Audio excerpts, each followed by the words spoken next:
Hey, what's up, guys? It's MJ100K, and somebody in the comments for my Lexus No Start video requested a video for how to diagnose a starter. I was going to just send them a link to another video, but looks like every other video on YouTube is asking people to use hammers, and I don't want people using hammers to diagnose car parts. I mean, this is ridiculous. I mean, I've done it. I've used a hammer to diagnose a starter, but it's not correct because some starters have magnets in them and you could destroy the starter by hitting it with stuff. We're not going to be using hammers. This isn't amateur hour, okay? If you want to diagnose stuff, do it like a proper mechanic, and I am going to show you how to do it. Now, honestly, I have used a hammer before, and it does work sometimes, but you only want to use it if you actually have to. Like, if it's a life or death situation, if you're on a desert island, you don't have tools, you can't be playing around. But sadly, about a month ago, I was filming a video and I had to use a hammer because I was being attacked in my own driveway. This is awful. Check this out. Hey, what's up, guys? It's MJ100K, and I haven't been making a lot of videos lately because I went to the doctor and they said I haven't been eating right. Said I'm really out of shape. So I've been working out, drinking more water, maybe less cheeseburgers, a little bit more fish. And I'm about to go back to the doctor right now for a follow-up. So let's start the car and get out of here. Uh-oh. Man, looks like it won't start.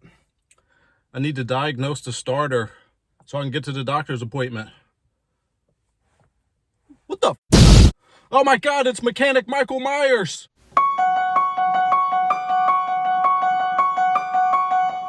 Oh my God, it's Snoopy.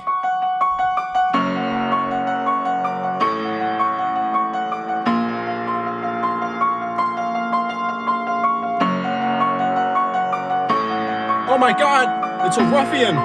It looks like he wants to punch me in the eye.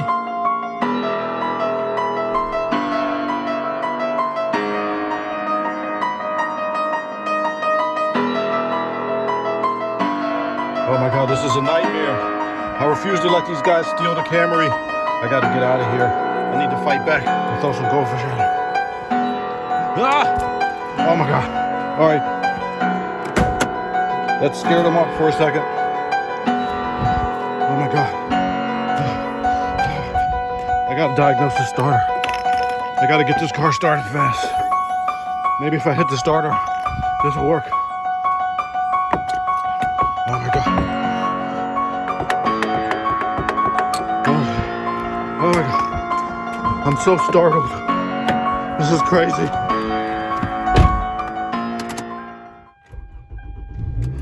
Oh, thank God it worked.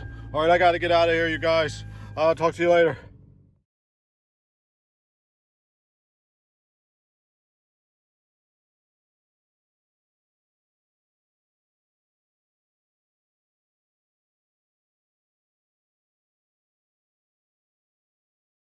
Okay, so first you want to test the battery. You could use a tester like this, but it's only testing open source voltage, and it's not quite as accurate as one that tests the load, like this one right here. You can get this one at Harbor Freight for like 20 bucks or somewhere. Anyway, so when you put a load on it, you're really testing it, and you put a load on it by hitting that little button. And as you can see, my battery is weak. I bought it like 4 years ago, so it's weak now. I need to change it before winter time comes. But anyway, it's strong enough to start the car. So yeah, let's talk about how most starters work. This is the starter right here. I'm just going to put this real simply for you guys. There's going to be a big wire going to it. That is a large amount of power.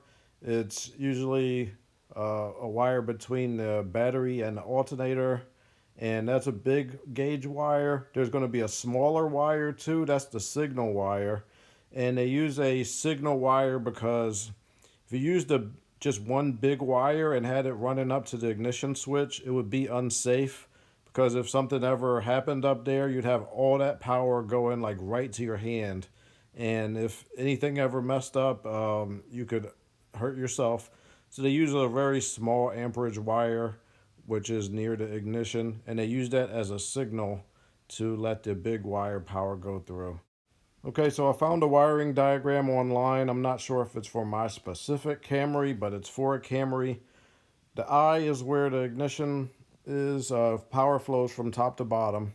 It's going to flow down through that park neutral switch, and it's going to flow back up, and it's going to flow through that starter relay, which also has a signal coming from the ignition. And then it's going to go down. Gonna go down. It's gonna go down past that to the star. That's where the small wire is hooked up to the starter. Okay, you want to test it there because if it's good there, then it's good everywhere in that circuit, in that signal circuit. So you won't have to test the relay or the other switch. You know everything's good if it's good at the end of the test. I use these little T-pins to put them in there because I don't have a friend to, well, I don't have a friend available to help me by turning the key for me. So yeah, I put that little pin in there. So let me show you how this circuit tester works. When you put it on ground and then you put the tip on something that has power, 12 volts at least, it will light up. And then when you put it on power, the clamp on power, if you touch something that has a good ground, it'll light. Everything has to have a good power and ground. That's how electricity flows. Just think of it like water. So yeah, see, the engine is a good ground. Engine needs to be grounded. And look, the starter itself is grounded. So that's good. Everything has to have a good power and a good ground. So I'm going to take it off power and I'm going to put the clamp on ground. So now we're testing for power. See? Boom. Good power at the battery. And we're going to test the big wire to the starter, the main big power wire, and boom, it is good. Thumbs up. This test will almost always work 99% of the time unless there's a huge amount of corrosion in the wire. But that's pretty rare, so I usually just ignore that. Alright, so see, there's no power on the signal wire. That's because nobody's turning the key. So what I'm going to do, since I don't have somebody to turn the key, is I put my T-pin in there. Make sure the T-pin isn't too big so you don't mess up that electrical connector. Then I have it running all the way around to ground. I have the circuit tester hooked up so I can see it. I put it somewhere where I can see it when I turn the key. So there's the key. When I turn it, look at it, boom, it comes on. That means everything in that signal circuit should be good. Okay, the relay, the park neutral switch, you don't have to test none of that. Go right to the end. So we tested good signal and good power. If you did think the relay was bad, you could just switch one with another one of the same size and type that does work. Like let's say if the horn works, you could switch it with the starter relay, for example, but we don't have to do that because we know our signal is good. Okay, so we know our starter big power and signal wire are working, and the starter is also grounded. It's a couple more things I want you to check. Take the tension off the tensioner using one of the tools I showed you and spin each accessory to make sure they're not locked up. I have seen in the past at work at a shop a AC compressor that was locked up, and it made us think, not me, but another mechanic, think that the starter was bad, but it wasn't. So make sure everything could spin. Also make sure the crankshaft pulley could spin because in a rare occasion, you could have a locked up engine and that will make it look like the starter's bad too because electrical will test the same way as we just saw. Anyway, so to replace the starter, you want to remove those two bolts. But before you remove those bolts, you want to disconnect the battery. I'd go ahead and disconnect the power and ground, and then disconnect the big power wire from the starter, and also disconnect the signal wire from the starter. Then remove the starter and put the new starter on. Usually the hardest part is just getting to the starter. So one more thing I wanted to mention, sometimes starters will kind of start, but they'll have like some weird noises coming from them. If you have that, then you could diagnose that with a mechanic stethoscope while somebody else starts the car. Also, if you get a new starter, make sure to hold it right up next to your old starter once you get it out so you can make sure they're both the exact same size. I've gotten starters in the box that were slightly off, and it's a pain in the butt once you try to put them on because they won't fit. One other thing, if you got like a European brand car, like BMW or Mercedes or Audi, I've heard sometimes they have some computer in the signal circuit, like a small computer. For what reason, I don't know, but it just adds to the complication of it.